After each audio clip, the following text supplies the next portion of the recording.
I'm Debbie Godfrey, and this is the Positive Parenting Pep Talks podcast. In season 2, I'm answering your questions about parenting. So feel free to go to the link in the description and leave me a voice message, and I may answer your question on this podcast. Thank you so much for listening, and enjoy today's pep talk. So then, can I ask? Okay, so he's been it has gone now into revenge often, and that Right.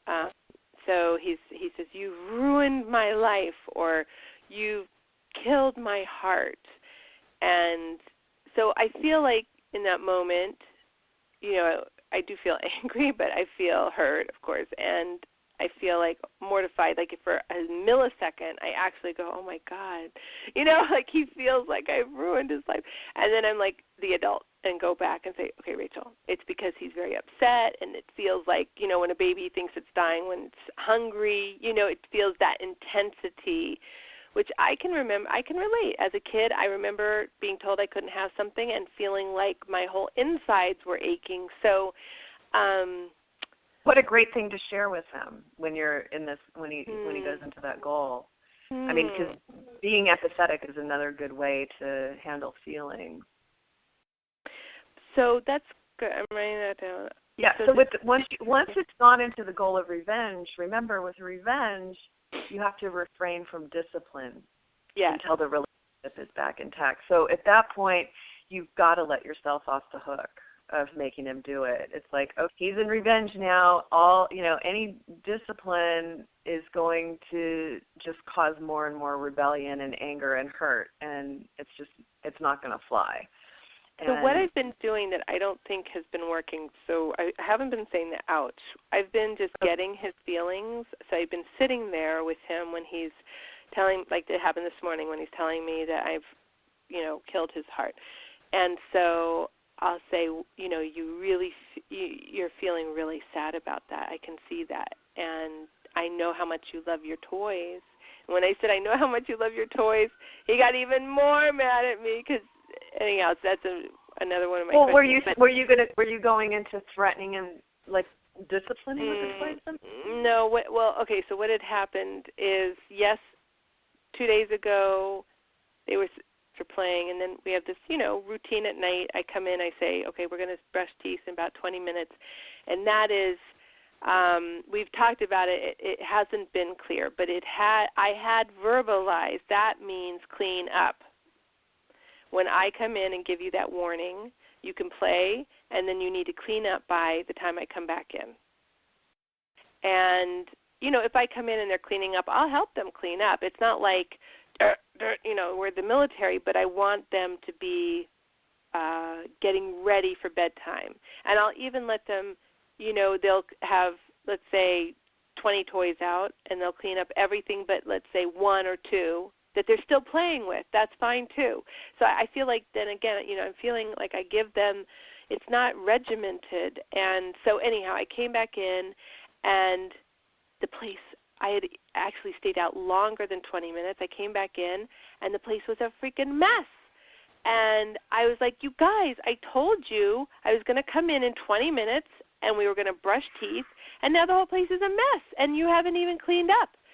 And in the past I've said, if you leave your toys out and you do not clean up, they're mine for 24 hours. And I said, these are now my toys until Monday. Well, I've changed the rules so I can see where he's mad about that. You're right. I was really mad. Change the rules. That's not nice, Mom. Okay, so this morning we were going, and so there was a big, I didn't care. He cried. I didn't care. So this morning, though, 2 days later, we're going to play Batman and Robin, and the toys he had put away were still his, but the ones that he had not put away were not his, and he got really mad at me. So he started to say, can I have my Batman toys that got taken away? And I said, no. I said, that's until Monday. Is tomorrow Monday? Is today Monday? Like, it just was like, he was just trying. He wasn't going to take no for an answer, and I was not going to budge. And so then that's when he lashed out at me because, he felt hurt, and I got it.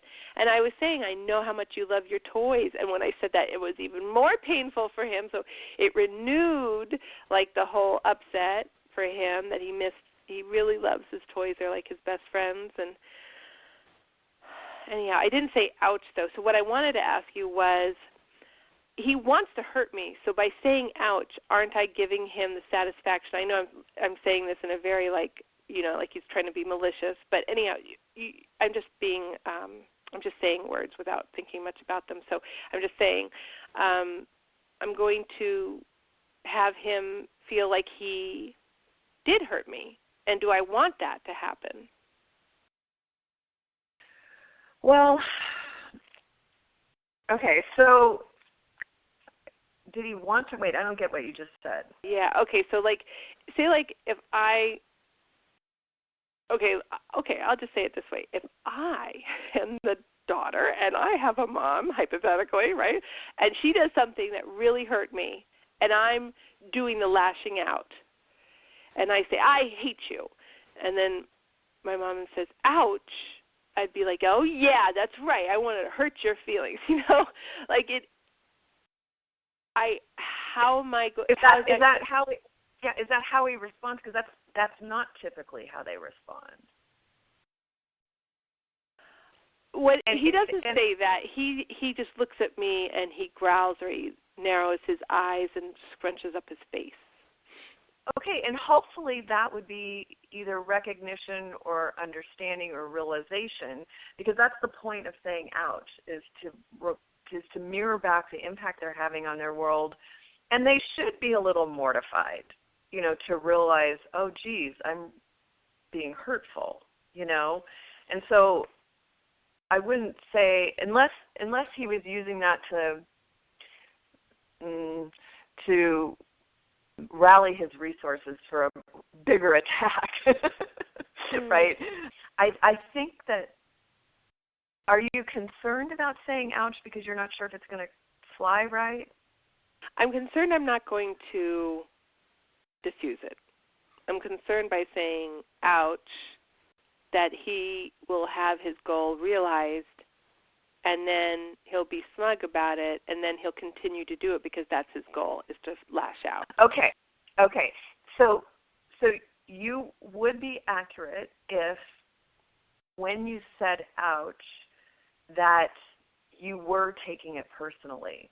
So that moment you shared a minute ago when he says, you've ruined my life, or whatever he said, where that moment where you take that personally and almost take it on,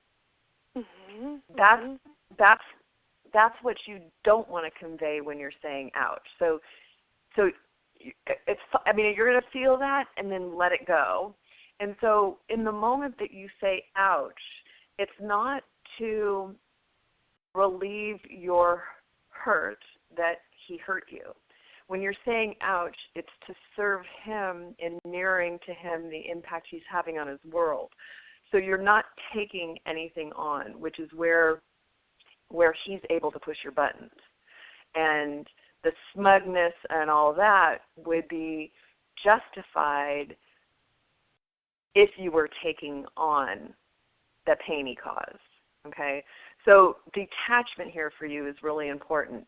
And so one of the things that I was thinking when you were sharing that was when you walked in the room the 20 minutes later and they hadn't done anything to make the shift from exasperated mom and to surprised, curious George mom. Oh my gosh, this is amazing. I came in here 20 minutes ago, gave you guys a coaching, and fully expected to come in here to a bright, shiny, clean room. This is amazing.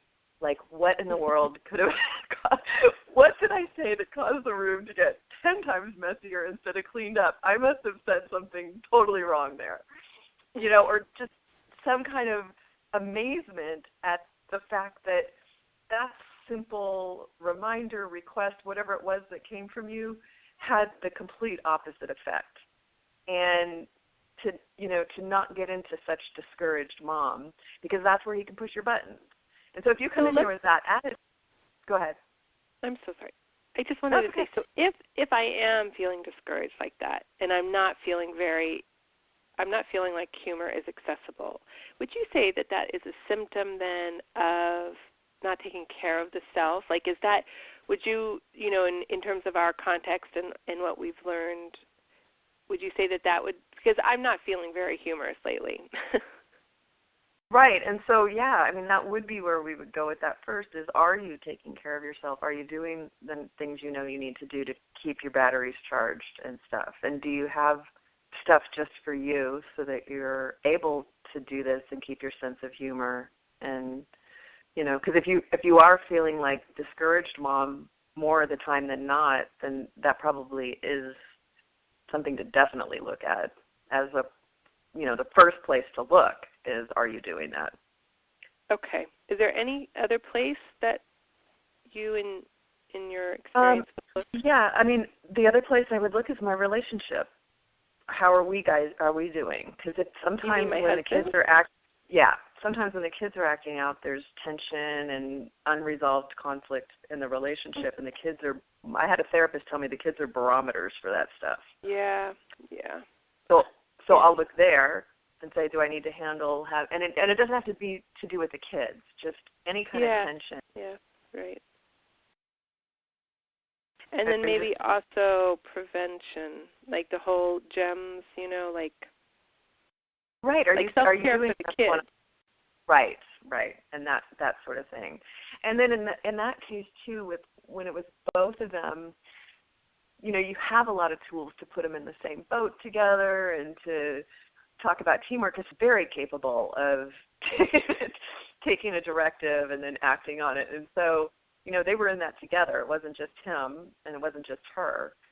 It was the two of them. I did get mad at her. I said, you're old and listen to me. You're old enough.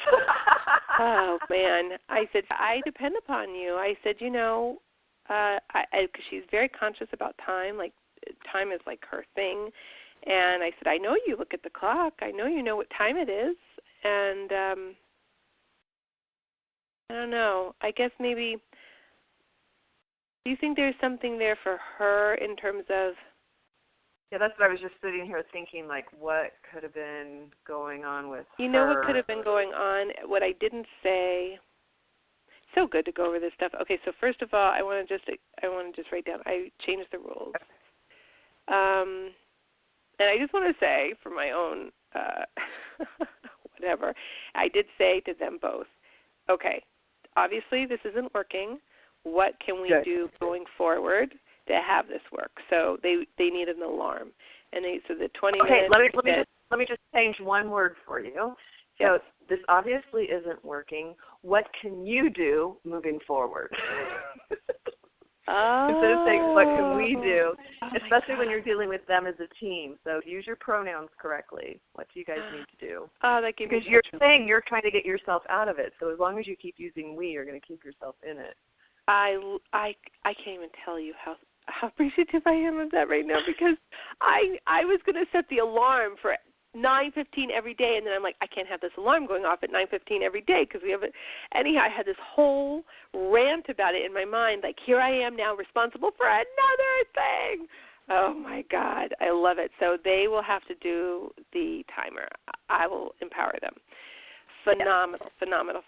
And they like to do that anyhow. So, okay, I changed the rules, and I also didn't give them there was something else I couldn't remember. I was trying to write down all the things I did that didn't work on my end, but there was something else I just said before we said all this. So, I said what did I say to I said something like, I expect better of you.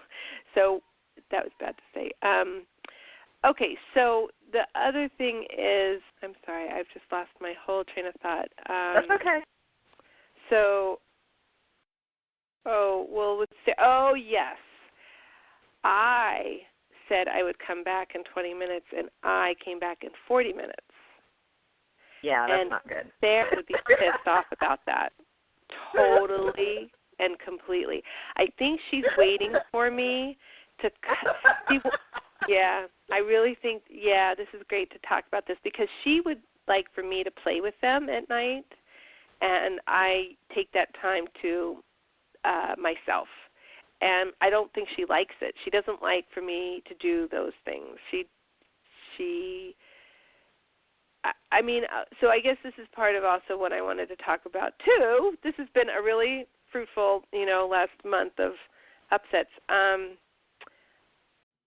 Thank you for listening to today's Positive Parenting Pep Talks podcast. If you're into season 2 and you're listening to all these great questions that the parents have and answers and ideas for what to do in all these different situations with your kids, please help us out. Like, share, subscribe, and especially leave us a positive review. All of that helps the podcast grow, and I really appreciate it. Thanks again for being here, and happy parenting.